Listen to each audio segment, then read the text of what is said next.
حضرت جنید بغدادی دجلہ کے کنارے جا نکلے اور آپ کے شاگرد بھی تھے آپ کے ساتھ، تو وہاں بہلول ملے۔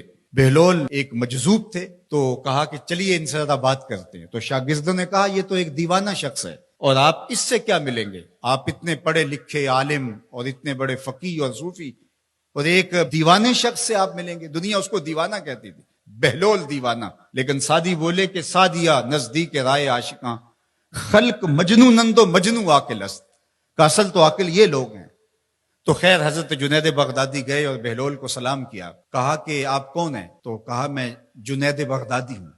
تو کہا کیا کرتے ہو؟ کہا کہ میں پڑھنے پڑھانے کی ذمہ داریوں میں لگا ہوں۔ تو آپ نے فرمایا کہ کھانے کے آداب جانتے ہو؟ تو کہا کہ ہاں، ہاتھ دھوئے جائیں، بسم اللہ شریف پڑھی جائے، چھوٹا لقمہ لیا جائے اور چبا چبا کے کھایا جائے، اور اس کے بعد الحمدللہ کہا جائے۔ تو بہلول کہنے لگا کہ میں تو آپ کو بہت بڑا عالم سمجھتا تھا، آپ تو کھانے کے ادب کو بھی نہیں جانتے۔ اور اپنا کپڑا اٹھایا، جھاڑا اور ایک جانب چل دیے۔ شاگردوں نے کہا ہم نے آپ کو کہا تھا کہ اس شخص کے پیچھے جانے کا کیا فائدہ، یہ تو دیوانہ شخص ہے۔ تو کہا نہیں میں اس کے پیچھے چلتا ہوں۔ پھر آپ اس کے پیچھے بھاگے۔ تو پھر بہلول نے پلٹ کے دیکھا، کہا کہ کون ہو؟ کہا کہ میں جنید ہوں، آپ کو ملنے آیا ہوں۔ تو آپ نے پھر ایک سوال کیا، گفتگو لمبی ہو جائے۔ تیسری مرتبہ بھی جب وہ اپنا دامن چھاڑ کے گزرے تو پھر آپ آگے بڑھے۔ انہوں نے پوچھا کون ہو؟ انہوں نے کہا کہ میں ایک عام سا شخص ہوں، تو آپ کے پاس جو ہے وہ سیکھنے آیا ہوں۔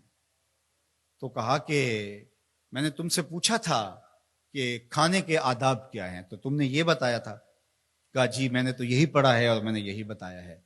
تو کہا کھانے کا سب سے پہلا ادب یہ ہے کہ لقمہ حلال کا ہو، باقی لقمے چھوٹے چھوٹے توڑ کے کھائے یا چبا چبا کے کھائے یا جو ہے وہ پانی پہلے پیے یا بعد میں پیے، کہا یہ باتیں بات کی ہے۔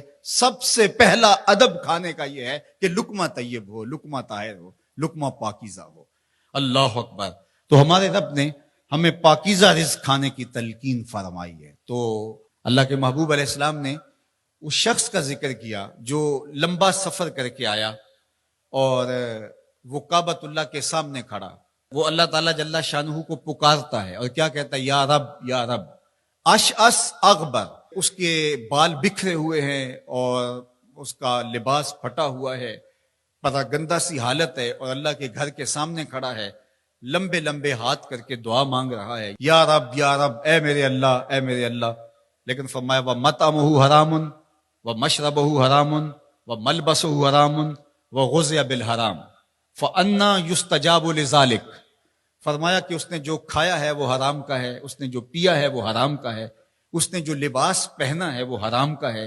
فرمایا اس کو جو غذا دی گئی ہے وہ غذا حرام کے مال سے اسے حاصل ہوئی تھی۔ فرمایا فَأَنَّىٰ يُسْتَجَابُ لِذَٰلِكَ۔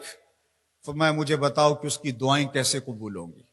وہ کعبۃ اللہ کے پردے کو تھام کے کھڑا ہے، ملتزم سے لپٹ کے رو رہا ہے، وہ حتیم میں کھڑا ہے، وہ کعبہ کے اندر بھی چلا گیا، کعبہ کی چھت پہ سقف بیت اللہ پہ بھی کھڑا ہے، مطاف میں کھڑا ہے، وہ حجر اسود کے ساتھ لپٹ کے دعائیں مانگ رہا ہے، مقام ابراہیم کے پاس کھڑا ہو کے دعائیں مانگ رہا ہے، یمد یدہ، اس کے ہاتھ لمبے لمبے ہیں، یا رب کے کلمات اس کی زبان پہ ہیں، اور اشعث اغبر، غبار آلودہ بکھرے ہوئے اس کے بال ہیں، اور حالت پراگندہ ہے کہ کسی کو گزرتے ہوئے بھی ترس آ جائے، اور اللہ کے گھر میں کھڑا ہے تو وہ کیوں نہیں معاف کرے گا؟